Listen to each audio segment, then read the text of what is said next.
You feel like you're the only one in the world that suffers like you do? As a pastor, all the time I'm talking to people who say, I feel like everybody else's life is going better than mine. Everybody else's life gets breaks that I don't. Everybody else has this awesome relationship with God and I don't feel spiritual. Or everybody else's job is going super well and I'm the only one that suffers. Or everybody else has this perfect family and as mine is screwed up. If you feel like you are the only one that suffers, this message today is for you. But before we get there, I'm going to introduce myself. I am Matt McCarr. I'm your young adults pastor here at Grace Community Church, and we are doing a series called Singin in the Pain. And this series is an exploration of suffering from the book of Psalms. And the whole idea here is that we're going to cover Psalms that talk about suffering, and we want to see what does this mean for my suffering and my pain and my relationship with God? So this week, we're going to be going through Psalm 22. Psalm 22. Psalm 22, verse 1. This is a psalm of David, the king of Israel back in his day. And David, as the king of Israel and the man who writes all of these psalms and all these worship songs in the Bible, says this: my God, why have you forsaken me? My God, why have you forsaken me? A lot of you are looking at this and you're thinking, oh my gosh, I can't believe that's in the Bible. Like, that doesn't sound like something that would be in the Bible. And a lot of that is very cultural. We as Americans don't have room for mourning. We as Americans don't have room to talk about our pain and about our hurt. Think about this as just an artifact of culture. Think about different cultures have different ways that they do grief when someone dies. So if you're Jewish, for an entire week after someone dies, after someone in your family dies, you have to sit in your house in an uncomfortable physical position to express your discomfort with them dying. My family is originally from Egypt on my dad's side. My mother is from Alabama, and my dad is from Egypt, and so it was a sitcom. There's no one genetically like me and my sister. We're the only half Egyptian Alabamians out there. But in Egyptian culture, when someone dies, within a week after someone dies, you have the funeral like you would in America. But then 40 days after someone dies, you have funeral part B. They call it an arba'in. And you get back together, and it's just as important as the funeral. And you grieve again. And then at the 1 year mark after someone dies, you have funeral part 3. And that marks the end of what in Egyptian culture they see as an entire year of the family mourning. What do we do in America? It is a drive-through, fast culture where we value productivity above anything and everything. And so we have a funeral within 1 week, and then it's over. The grief on a formal level is over, and you're done with it. Get over it. You don't really have time to suffer and talk about your pain. Now, what we see in the Psalms is something radically different. Is David here can look at God in the midst of his suffering, and he can say, my God, why have you forsaken me? He can look at God in an intimate way. He doesn't say our God or your God or the God. He actually looks at God and he says, my God. He drives it home. He says it twice. My God. And if you're addressing the Almighty God like this, you're addressing your personal intimate God like this, you would think the next thing out of his mouth is going to be praises and he's going to be talking about how wonderful God is. But no, what does David say? He says, why have you forsaken me?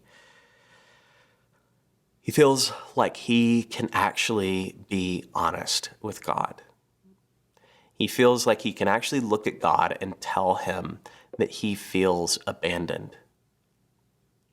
That is what is incredible about these Psalms, is they actually give you space to dialogue with God, and you don't have to pray the things that you hear people praying at church. You can actually be real with God and say, oh my gosh, my life sucks and I feel like you've left me alone here and I don't get it. And I feel completely abandoned and alone. Look, he keeps on going. Look down at verse 4. David says, in you our fathers trusted. He's saying, my forefathers, Abraham, Isaac, and Jacob, if you read earlier in the Bible, they trusted in God. And they trusted you, and you did what? What did God do for them? He delivered them. God saved Abraham from, his, lack of ability to have a child. God saved Isaac from being slaughtered. God saved Jacob when he wrestled with God. But then David says, but with me, you won't deliver me. And he's saying exactly what so many of us feel, and I've even felt at points in my life of, God, everyone else's life is going great except mine. Everyone else has this awesome life, and no one really gets suffering like I do. I just remember at a time in my life I used to joke, I don't even want to go into the details of what made me feel this way, but I had several really difficult things happening in my life and several really difficult deaths to mourn, and I said, I feel like I've got the Kennedy curse. It's like in the Kennedys, like all their family members just die at random times. And I feel like I have suffered more than anyone. And the truth of the matter is, even David feels that way. Everybody feels that way at some point of, oh my gosh, I wish my life circumstances were like someone else's and didn't have all this suffering. And I feel completely alone and abandoned by God, and I can't find God in the midst of my suffering. And that is what David does here, is he talks about his lack of God delivering him in contrast with his forefathers and how he feels like God has delivered them of everything. And you know what? This gives you permission to say when you feel like this to God. He's a big God. He can take it. You can actually look at God and say, oh my gosh, my life is not working right now, and I'm mad at you. David says it. David feels like he can say that to God. Let me challenge you as you're listening to the sermon and you're thinking, I've got, and maybe it wasn't the death of someone, but I've got things I'm grieving in my life. I've got a disappointment in my career or a relationship or a divorce that I've been through, and I feel like I've done the drive-by funeral when I really needed to mourn.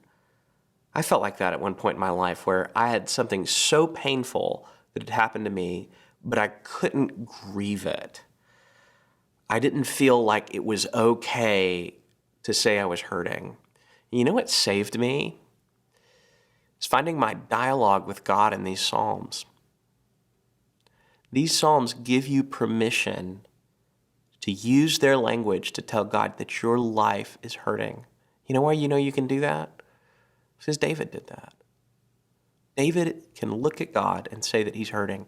And I just challenge you, those of you that are suffering and you've never processed it, to take out Psalm 22, take out Psalm 77, take out all these, we call them lament psalms, and let this be your dialogue with God.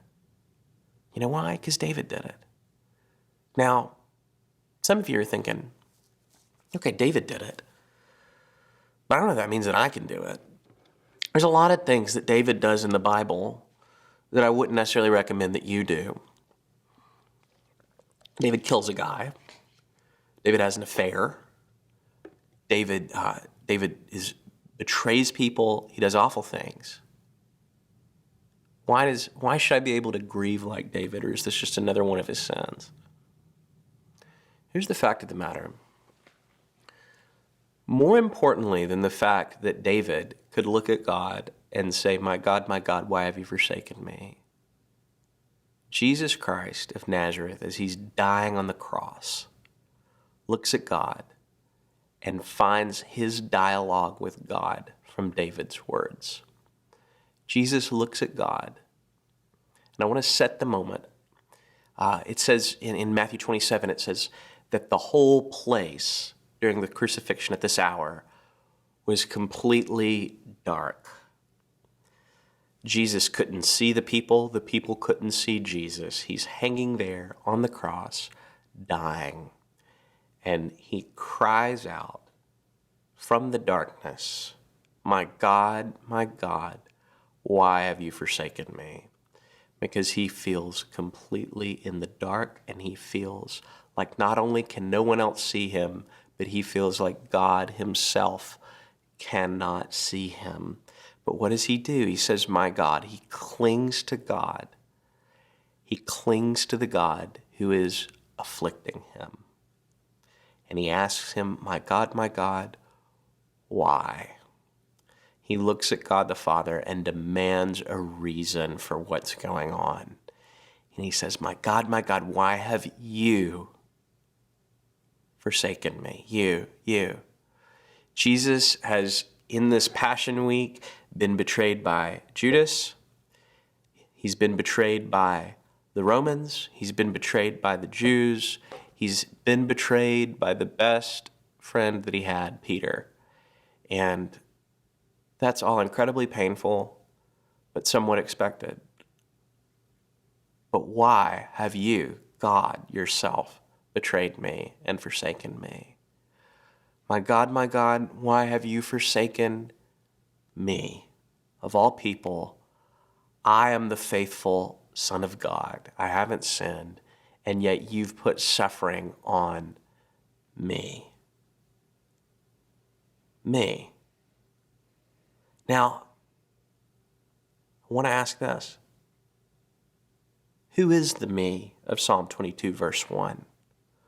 Why have you forsaken me? Because this is a psalm written by David. So you could argue that this psalm is really just about David. Is this psalm actually about David, or is the psalm actually a psalm about Jesus and his suffering?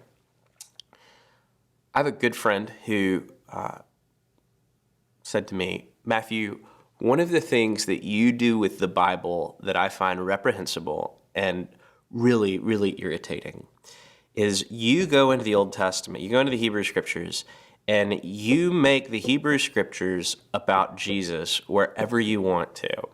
And you take them completely out of context and you rob them from Judaism to make them all about your Christian religion, and that's completely oppressive.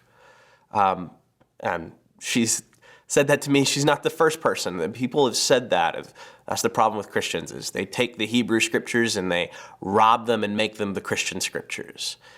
And it's a fairly fair accusation. And I looked at her and I said, give me an example of Christians taking the Hebrew Scriptures and robbing them and forcing Jesus into them, just for dialogue's sake. And in her first answer, she looked at me, she said, Psalm 22. Psalm 22 is David has a bad day. He writes a psalm, he writes a little poem about how bad his day is, about his suffering, about feeling forsaken by God. Now, 1,000 years later, Jesus is in the midst of suffering, and Jesus is a good young Hebrew, and like any young Jewish person, when they're suffering, whether it's anything, he quotes a psalm. Just like any other Jewish person who would quote a psalm in the midst of their suffering. You know, it's from the Holocaust or whatever, but you can't make Psalm 22 all about Jesus. I mean, he is just a suffering Jewish person like any other. And that's completely ridiculous and oppressive to the Jewish religion. Well, let me say this. Let's look at the God. Let's look at the me who is forsaken of the why have you forsaken me in Psalm 22. Let's look at the rest of the passage for just a minute, because I want you to see something incredible here. Look at verse 7. It says, all who see me sneer at me. They separate with the lip. They wag their head. They shake their head, saying, commit yourself to the Lord and let him deliver him. Let him deliver him. Remember that phrase. Let him rescue him. Because what? Because he delights in him. What's fascinating is in Matthew 27, starting in the 42nd verse. Jesus is on the cross, and it says all the chief priests, all the scribes, all the elders, all the Jewish community, they're looking at Jesus and they're saying, he saved others, he can't save himself. And they said, he has to come down from that cross and we'll believe in them. And they say this, little do they know, they say this, he says, he trusts in God, let God rescue him now, if he delights in him. Now, originally that psalm is David saying, I feel like all of my enemies are sneering at me and hurting me and forsaking me and mocking me and saying, well, isn't God his God? Well, then let God rescue him because God, quote unquote, delights in him. And little do these people at Christ's crucifixion know it, but they are mocking Jesus and quoting this very psalm. And right before that, if you look at verse 42 of Matthew 27, they say this, he saved others and he cannot save himself, mocking him. He is the King of Israel? He's the King of Israel? Can't he come down from that cross and save himself? Now here's the irony of that moment. They're saying, if he's really the King of Israel, he won't suffer. God will rescue him. And the irony of that is, who is the King of Israel? It's David. But here's what Jesus is saying. As the King of Israel, he's the greater David. And thus, he's actually grieving with the words and the lament of David's grief. And when David grieves and writes the words of the mocking that he endured, that is the mocking that they're putting on Christ. And little does he know. Keep going. Back to Psalm 22, look at verse 15. At the end of verse 15, it says, and you lay me in the dust of death. Why? Because this psalm is ultimately about Jesus' death. Verse 16, for dogs have surrounded me, a band of evildoers has encompassed me. And look at this, verse 16 of Psalm 22. They pierced my hands and my feet. They pierced my hands and my feet.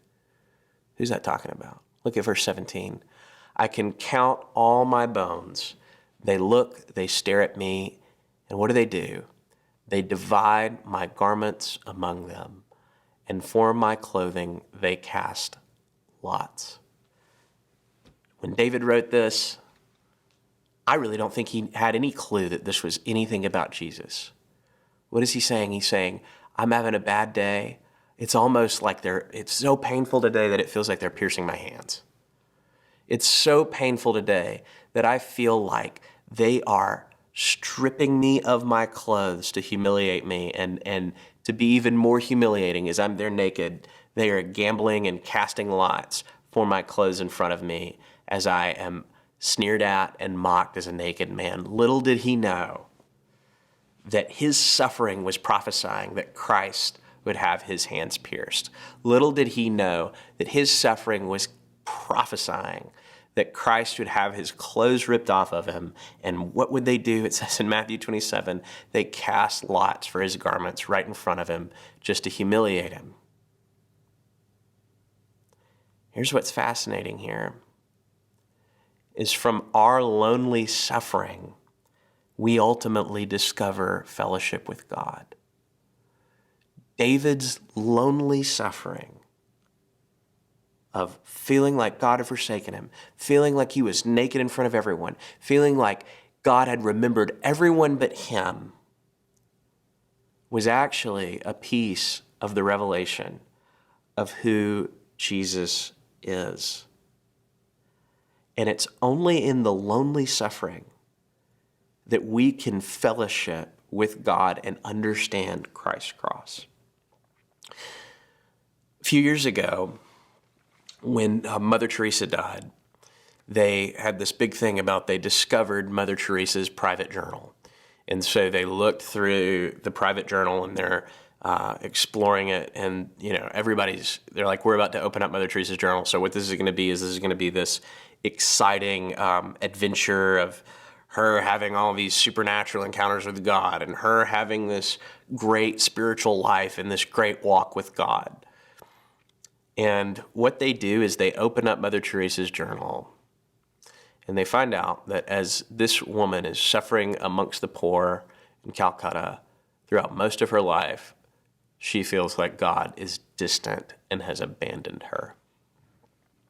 She feels like God is distant and has abandoned her, and that she is alone in her suffering. And she wrestles, as you look through her journals throughout her entire life, with why has God abandoned me? Why am I doing all this for God, yet I cannot feel God's presence? And towards the end of her life, she reaches this conclusion. She reaches the conclusion that the reason that she felt abandoned by God was so that she could know Jesus. The reason that she felt abandoned by God was so that she could know what Christ's cross felt like, and thus know Christ. We are actually closest to God when we feel most distant from Him. Let me say that again, because that's going to rock your world, and that's a statement you need to let sink in. We are actually closest to God when we feel most distant from Him. What do I mean? In the same way that David feels so distant from God, yet he has no clue that his feeling like God has forsaken him is actually a foreshadowing of what Christ felt on the cross. In the same way, when you feel like you are distant from God, you get the great privilege to understand what Christ felt on His cross. You will never, ever be able to know what Christ experienced on the cross, just a taste of it, unless you know what it feels like to feel distant from God. And that is the great comfort there, is that we can feel that distance so that we can touch Jesus in a powerful way. The other day, I was minding my own business and I was watching, TV was on, and they had this lady on one of the morning shows, and she had been infected with the coronavirus, and she had had it, and she talked about how difficult it was, and on the backside of it, she had started this support group for people who were infected with COVID-19. And they asked her, they looked at her, they said, a lot of people who would have lived through this virus and had all this suffering with it, as soon as they had suffered through it, they'd be like, I'm done. I don't want to know anything more about COVID-19. I don't want to know about anyone else with it. I want to just forget that this ever happened. But you are in the trenches of creating a support group and being around people and hearing the stories even of people that are dying of coronavirus and the grieving people who have seen their loved ones died from coronavirus. Why in the world are you interested in knowing more about this thing that could have killed you? And she looked at the camera and she said, I have to understand what I've been saved from. And she said, part of me is heartbroken. I watch these people die and I watch these people suffer. And it brings me to tears. But there's another part of me that I see that and I see, why me? Why me? And it's not why am I suffering? It's why have I been spared? What have I been saved from? And she talked about how grateful she was that she still had her children and they still have a mommy, and that she still has her husband and he still has a wife. And you just, as you watch this woman talk, it was this tremendous sense of oh my gosh, this is a genuinely grateful person. Which sadly, you meet so many entitled people in the world. It feels so rare that I ever talk to anyone. I'm like, wow, that person genuinely feels grateful to be alive and grateful. Why? Because she got to understand what she had been saved from. In your suffering, you get the great privilege to understand what you've been saved from. You get the great privilege to see just a taste of separation from God so that you can have a glimpse into the fullness of what Christ did on the cross, where he endured full and total separation from God and his wrath. Why? So that you don't have to. So that you don't have to experience separation from God. So that the day will come where you have that great vision in eternity and you get to be near to God.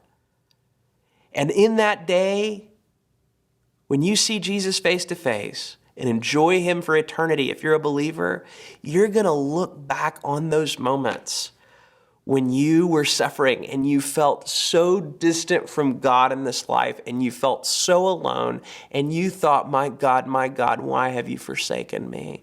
And as you look back upon those moments, you're going to think, I can't believe that Jesus went through complete separation from God so that I could be here right now and know God in the fullness of his presence. Hey, young adult family, thanks for joining us for this message. If this message has spoken to you or it's helped you in any way, please take a moment and like, comment, and share it with a friend. Also, if you're cooped up and you're missing some human interaction, go ahead and join one of our online discussion groups and email Pastor Matt at Grace Sarasota. When you do that, he's going to connect you with a Zoom discussion group where you can discuss this message and meet some new friends. If you'd like to keep up with our Grace Community Church young adults, go ahead and join our email list. That link is going to be in the comment section below. Our young adult pastor, Matt McCarr, he's going to be back on this date with our next session in this series, Singing in the Pain. That's all we've got for you now, but please know that we love you, we're praying for you, and we'll see you again really soon. I'll see you later.